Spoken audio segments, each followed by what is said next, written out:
day 2 ng ating travel vlog sa Japan. We're here at Kyoto's Space Factory Nankoku. Sa nakikita nyo yung building na to ay kawangis ng isang spaceship.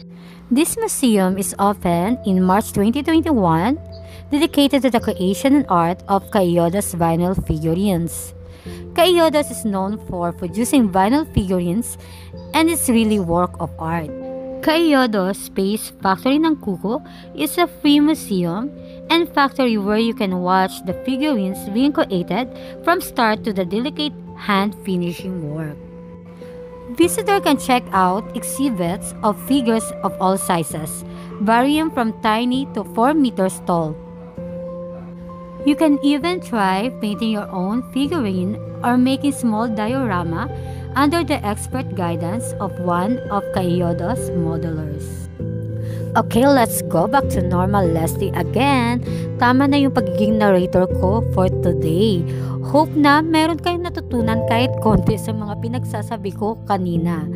Bilang hindi naman familiar sa mga robot, anime, manga, kayo na po bahala mag-recognize ng mga favorite vinyl figurines nyo po. And then, ang gagawin ko na lang, itutur around ko kayo sa Kyoto Space Factory Nankoku Museum. Gusto niyo yan? Gusto mo yan? Gusto ko yan! Dito makikita nyo, pinagsama-sama yung bear, elephant, dinosaur, and then yung shark, na tawag to na seimei no to, meaning Tower of Life. Sobrang taas niyan at ang ganda niya talaga in person. This is the famous Godzilla at na nakikita niyo dyan is the diorama of Nankoku City. Ayan, pwede mo siyang labanan, pwede ka makipag-battle dyan. I-push mo lang yung red button and then pwede mo na siyang barilin. Dyan talaga ako nag-enjoy. As in, ang galing ng inisip nila. Feeling ko na sa movie talaga ako dyan. Nakailang push din ako dyan. Ayan. And may mga sound effects pa. Tingnan nyo yung buong diorama ng Nankoku City. Diba? Ang galing talaga nila. Pinag-isipan, as in detalyado. Grabe, ang ganda talaga. Diba? Super. Entering Laboratory 2. Dito nyo makikita yung iba't ibang uri ng vinyl figurine. Sobrang dami. As in, kompleto dito. Kung talagang collector kayo ng mga figurine, yung mga vinyl figurine na yan, mai-enjoy nyo talaga to. Sobra. Okay? Mapapabili pa kayo. Ang magagawa ko lang is itutur around ko na lang kayo kasi alam nyo, hindi naman talaga ako familiar talaga sa lahat ng mga toys dito. Okay, enjoy the show!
Okay, minasang, commercial break muna tayo dahil gusto namin ma-experience kung paano mag-paint ng mga vinyl figures. Bumili kami.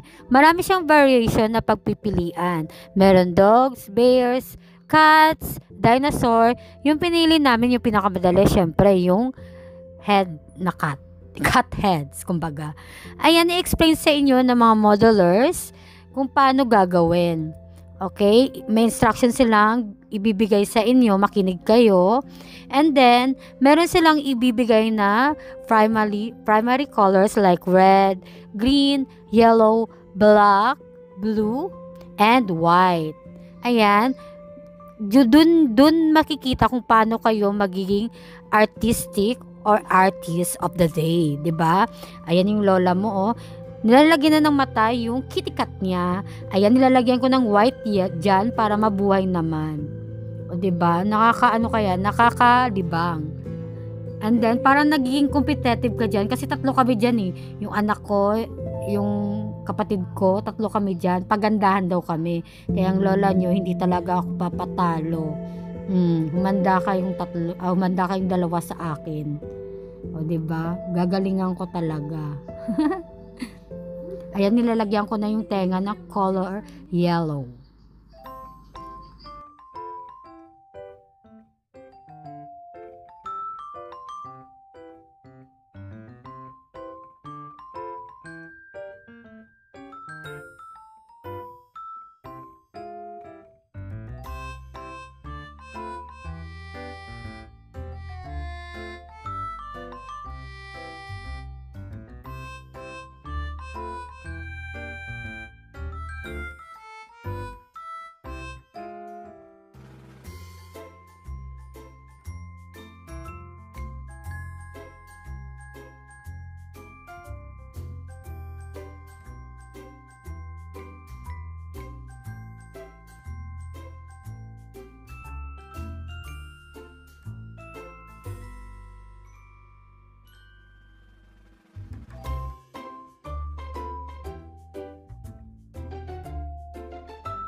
Okay, yan yung finished product ko. Ano sa tingin nyo? Maganda ba? Ayan yung sa anak ko, yung color yellow. Ayan yung kapatid ko, ayaw niya ipakita. Napaka-competitive niya talaga. Ayan. Alam niyo yung mali ko. Huli ko lang nalaman na pwede palang i-combine yung colors. Tingnan niyo naman yung color ko, puro primary colors lang, di ba? Ayan. Ayan sa kapatid ko yung black and gray. Ayan yung sa anak ko yung yellow. Di ba ang gaganda? Sa akin, Diyos ko, Brazilian ba yan? Parang flag ng Brazil. Di ba? Oh, comment down kung sino yung pinakamagaling. Okay, balik na natin yung tour around ko sa inyo. Enjoy the show, minasang!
balik tayo sa first floor kasi uwian na. At may nakita kami ng kapatid ko na hulugan mo lang ng Go Hack-yen or 500 yen, makakuha ka na ng isang toy. Mali pa kami ng pagkakaintindi dyan kasi ang akala namin buong 500 yen ang ihuhulog namin, hindi pala. Kailangan 5 Hack-yen lang ang ilalagay. Buti na lang meron akong 5 Hack-yen. Nahirapan talaga kami dyan. Ayan, inikot-ikot pa namin yung ano na dyan, yung button na yan. At last, at finally, at nakuha rin namin yung toy ng kapatid ko. And then, sinubukan rin ng anak ko. Sobrang nag-enjoy kami dyan sa day 2 tour namin. Marami kaming nalaman at mapanibagong experience na naman na hindi namin makakalimutan. Sobrang saya talaga. As in, I love Japan. Kaya watch out po sa day 3 namin na tour. Ayan. Manood kayo. And then, ayan yung nakuha ng kapatid ko, yung pig. Diba, pig? Bye! Minasang, I love you all.